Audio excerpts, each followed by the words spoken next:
Today's educational system was developed during the Industrial Revolution. And that's the problem. It hasn't changed in 150 years.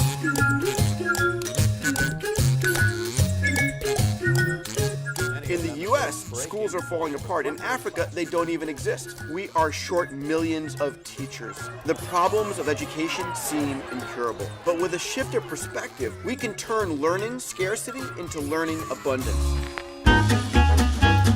During the Industrial Revolution 150 years ago, education went from the privileged and rich few to the masses, but it did so at a cost. In order to educate the masses, it went mass production. Kids were grouped by ages, they were all given the same assignments. It was an assembly line mentality.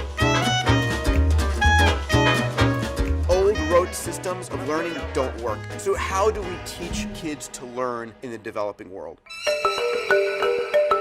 Well, as it turns out, kids are incredibly inquisitive. Nicholas Negroponte, the founder of One Laptop Per Child, did one of the first epic experiments, in which he went to 2 villages with 20 tablets. Now, these just weren't any villages. They were villages in the middle of no place, hundreds of kilometers from any other individuals. He gave those 20 tablets to the kids and then left.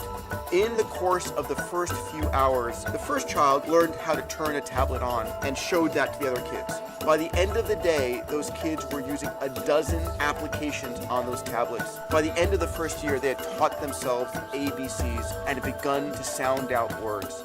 A, B, C, D, E, F, G, H, I, J. Imagine kids around the world, 100 million of them, with a tablet or a smartphone that don't need a school, don't need a teacher, who are engaged because it's gamified, it's fun, and they can learn how to read and learn to learn for themselves.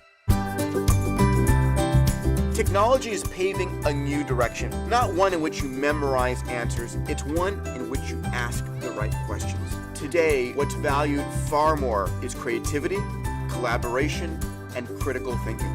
These are the 3 R's for the 21st century. We are about to create a world of global literacy, a world that is extraordinary, a world in which our children's future is much smarter than you think.